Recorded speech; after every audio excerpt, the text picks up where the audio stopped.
3 պահնորդ մեկ մեքենայի մեջ ներքին գործերի նախարարությունը առաջարկում է կրճատել անձին ուղեկցող պահնորդների եւ մեքենաների թիվը։ Ընդդիմադիր падգամավորները սակայն մասնավոր պահնորդական գործունեության մասին օրենքում վիճահարույց ձևակերպումներ են տեսնում։ Այս կոշտ սահմանափակումը,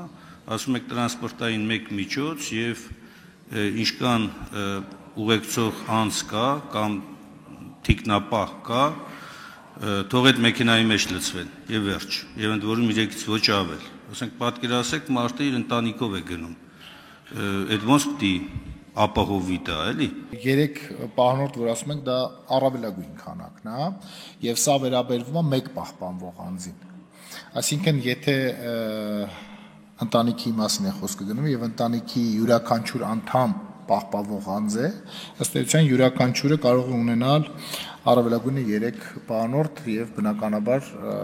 յուրաքանչյուրը արդեն համապատասխան տրանսպորտային միջոցով։ Նախագծի մեջ նշվում է նաև, որ վարորդն էլ պետք է թիկնապահ լինի։ Падգամավորը հարցնում է, իսկ եթե նման վարորդ չգտնվի, այդ դեպքում ինչպես պետք է կարգավորվի հարցը։ Նաև լինում են դեպքեր, երբ քաղաքացուն ուղեկցում է երկրորդ, երրորդ մեքենան, եւ երբ ուղեկցողին հարցնում են, թե ովքեր են այդ մեքենաներում, նա հայտնում է, որ թիկնապահներ չեն, իր ընկերներն են։ Ինչպես ենք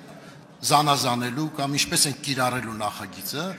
եթե դա շատ դժվար է լինելու զանազանել, որովհետեւ իրապես կարող են լինել թիկնապահներ, բայց ներկայանան որպես գործընկերներ։ Ինչ վերաբերվում է ստուգել առաջնահերթություններին, կարծում եմ ընթացիկ իրավիճակում պետք է ստուգել, բայց որոշ օպերատիվ իրավիճակներում հնարավոր է նաև ավելի